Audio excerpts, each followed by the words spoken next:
Welcome to Alive News. I'm Miriam. Okay, first, the headlines. Supply drops by 46% against US dollar, trades at 956 Naira per dollar. Governor Bago says climate change is underreported, fuels insecurity in Nigeria. Dublin police says protest not seen in decades.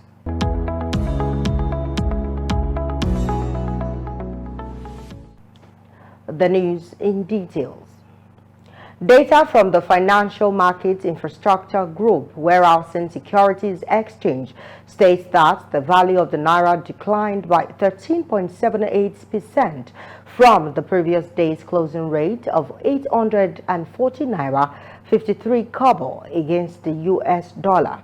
It explains that the market saw a decrease in the volume of dollars traded, with the turnover falling from $198.21 million on Wednesday to $105.50 million, although fluctuations throughout the day contributed to the decrease, with the Naira trading at 800.90 Naira against the US dollar, reaching a high of 1,136 Naira per dollar and a low of 615 Naira per dollar.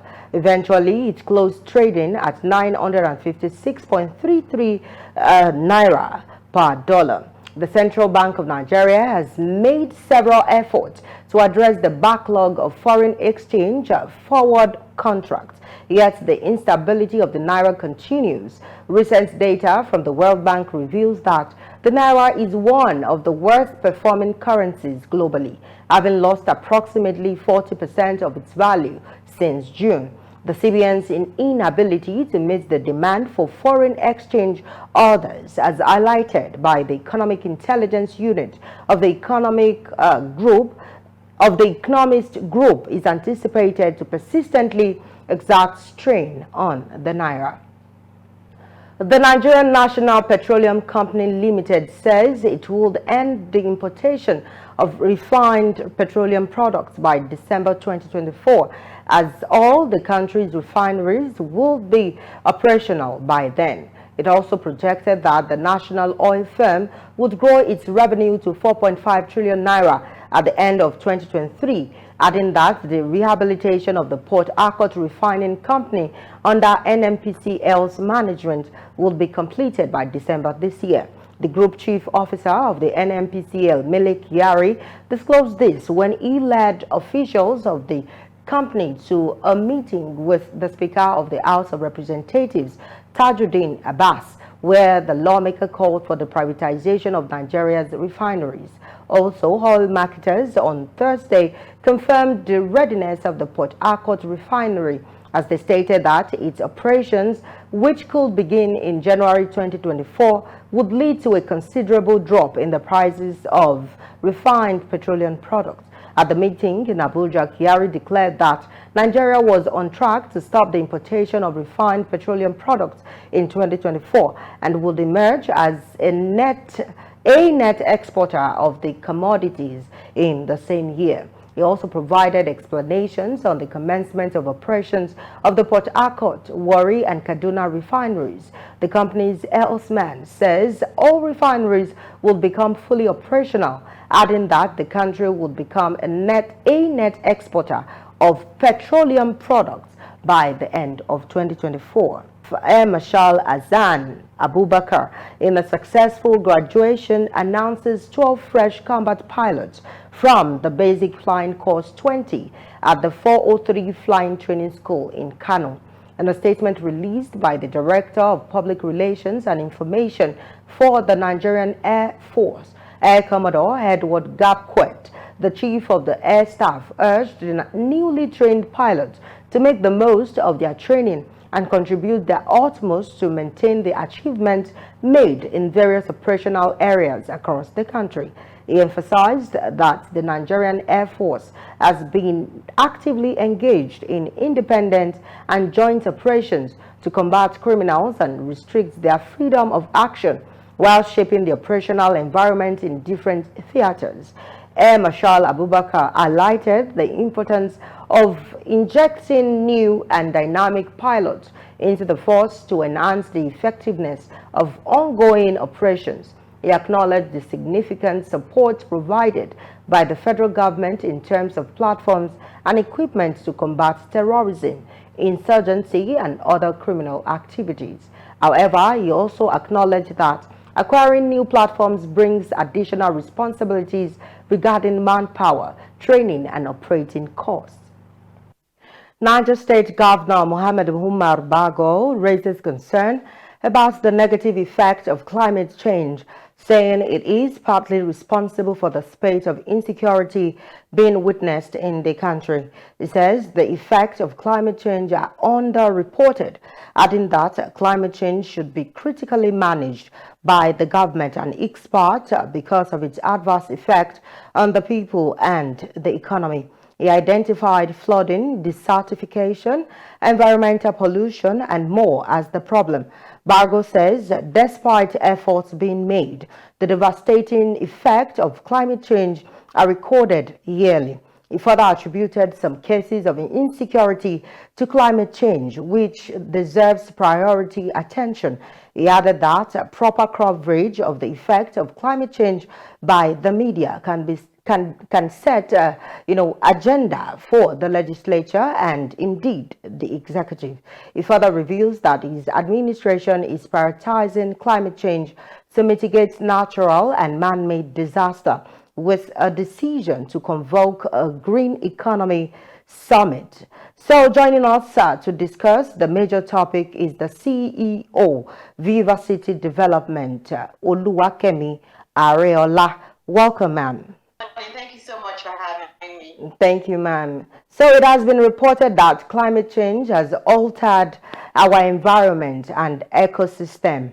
And in fact, the Minister of Agriculture and Food Security, Abubakar Abakiari, says climate change has been responsible for not only consequential effects on the food systems, but has been the single largest contributor to insecurity in agriculture, as farmers could no longer find enough land for farming in the way they used to, including those in the fishing and pastoralist communities. As the CEO, I'm asking you this question, ma'am. As the CEO of Viva Development, how well do you explain the negative impact of climate change on our economy?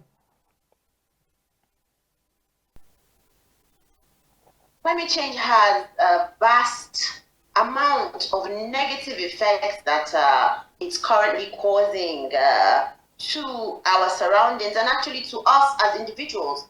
I think one of the major factors is where we're at is the fact that we don't actually, well, not we, but a lot of individuals don't really understand the immediate effects of climate change. So climate change in itself has these immediate effects that are affecting the farmers as at now, which you just mentioned that the Minister of Agriculture spoke about. But we also need to look at the medium-term effects and the long-term effects. Studies are showing that in the next 100 years, we will not have a world anymore, according to the effects of climate change. So we as Diversity Development are an organization that are coming together with various stakeholders to work on how we can increase awareness and look for more solutions or amplify the solutions that exist, scale up the solutions that exist to mitigate climate change effects. And across different sectors, as well as food security in the agriculture sector and many other sectors as well, because climate change is actually affecting every single sector, and it's affecting the lives of the individual Nigerians, which a lot of us are not currently very aware of. I won't say aware because we have the basic understanding, but we're not very aware of currently. Okay, ma'am, thank you very much. Interestingly, I have this question also, that the government is coming up with various policies to mitigate the effect of climate change. And our goal as a country here in Nigeria is to achieve a green economy. So I am asking you this question, that how realistic is it for us, to achieve the green economy? Green economy holds an immense amount of opportunities for the average Nigerian and the world at large.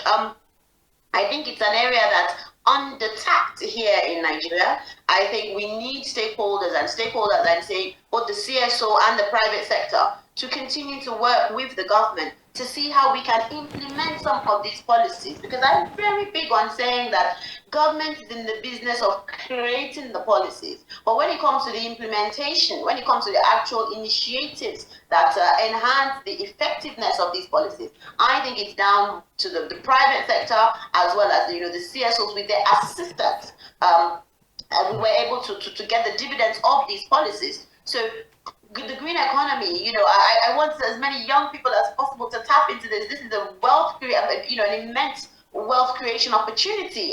We know what the unemployment rate is saying at the moment.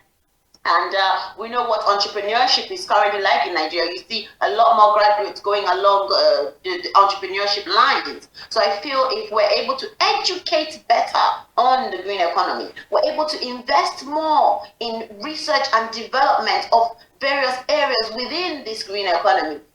And then we're able to ensure that, when we see the one or two few organizations that take up this green economy direction, we're able to assist in coming together to scale it up and make sure that a lot more Nigerians can benefit from the dividends. Thank you very much. So using Lagos as a major example, that it has been said that the sea level rise seems to be threatening Lagos at the moment. An analyst says that the marsh will be breaking up soon. Also, our oceans are filled with plastic. So, ma'am, as someone who works closely with the government and that has an action plan, how can we manage or tackle and in fact stop the crisis from happening? I love the fact that you mentioned Lagos State, because Lagos State is one of the states in Nigeria. I wouldn't say the best because I'm not allowed to say that, but it's one of the states that is driving amazing policies, in this particular secular sector, in this sustainability sector. It's very important that just as what we said before, the policies need to be in place first. So Lagos State, can be commended for the policies that they've been able to roll out, and for the way in which the different arms of government. I see the Ministry of Environment. I see collaborations between various different government agencies in Lagos State to ensure that these policies are being implemented and that these initiatives are being rolled out. I think Lagos State need to actually share their policy with the national level for each state to be able to use this as I won't say a guide, but I would actually say a guide that can be adapted to various states. What is important is that we understand the peculiarities from state to state. So, Lagos State is surrounded with water, and hence the rise in the coastal levels. And there are some other states as well that have this as well. But there are other states that might not be their own problem. Their problem might actually come from the rainfall and the plastic of which you also mentioned, and there's deforestation. There's so many other issues that are affecting Nigerians. What is important, as we've said, is let the policy be in place. Let the private sector and the CSOs work together to implement these policies. So it's good that we've identified what the problems are, and once one knows what the problems are, then one can take it from there to ensure that we combat these problems. So awareness. We need to ensure that each person, each organization commits to, for instance, to reusing every plastic that they use. Submitting it to the industries that recycles. Yes. All right. Thank you very much. So finally, sorry. No problem. Thank you very much. So finally, before we go, an analysis reveals that industrialized cities have contributed far more to the crisis than, the crisis that we experience today than developing ones. So how do you explain that? Looking at, or saying, using Lagos as a major example of an industrialized city. Yes, of course. A lot of these emissions come from some of our major factories. That's where we're getting more of the air pollution. And as well, you need to understand that the deforestation as well comes from areas that need this land. And in needing the land, we need to clear, you know, all the forests that exist in these areas. So where we at now, where we're at is how we can get a lot of these industries involved in the renewable energy sector, how we can get them to ensure that the waste products are also converted back into energy. So we're looking at the biodiversity area. How can we ensure that whatever we're using or whatever we're so-called wasting is actually being turned back into something useful? We need to ensure that some of these industries, organizations commit to the climate change pledge, commit to some of their CSR areas to be used in this particular area. So I know a lot of organizations that are into afforestation, and they ensure that, you know, they plant enough trees and things like that, but we need more of it. We need more understanding. So we need more organizations to be climate aware. We also need more organizations to take action, because it's not just about being aware, but it's also very important for them to take action. So I've seen a lot of these renewable energy plants, you know, stemming up in different locations, and I think that's the way forward. Especially, you know, now with the cost of fuel and everything, it's even the best time for, you know, these industries to ensure that they tap into this particular area.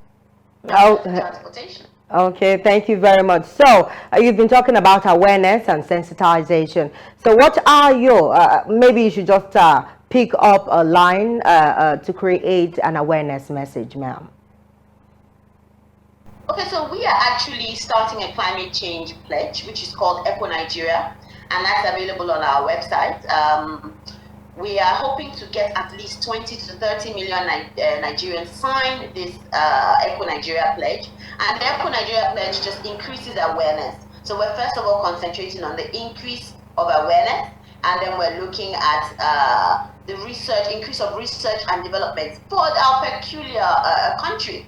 And I think that's the best that we can do. And I think we also need to understand that little drops of water make an ocean. So a lot of people feel that, you know, I'm just a tiny person. What can I do to contribute to this to contribute to mitigating the effects of climate change? And every little thing you do, deciding to walk instead of taking your car, deciding to recycle your plastic, you know, deciding to turn off the light in one room when you're not using that particular room, contributes to ensuring that we have a better planet for a longer period of time.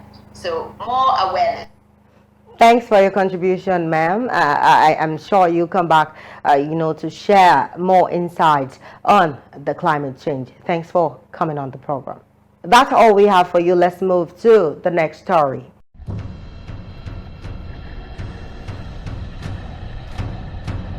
Hello and welcome to Live News.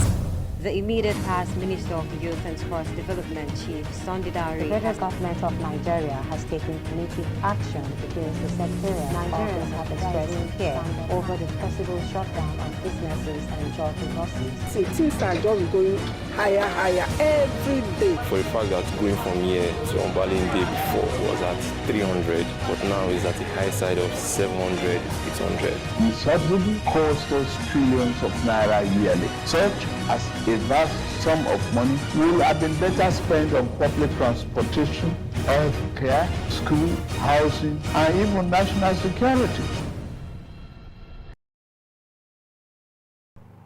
From the foreign scene, violence erupts in Dublin as 3 children sustains injury in a knife attack, a level not seen for decades. Ireland's police commissioner says rioters let off flares and fireworks at police as one of the children, a 5-year-old schoolgirl and a woman in her 30s, described as a member of staff caring for her, are being treated in hospital for serious injuries. Officers with riot shields held back crowds in the city center where a police car was set on fire amid anger over the stabbings in Parnell Square East. A Luas tram and several buses were set on fire on O'Connell Street in the city center, and a bus and a car were touched on O'Connell Bridge. Many thanks for staying with us on the news. Kindly find us on all social media platforms for more interesting and educative content. I am Miriam. Good afternoon.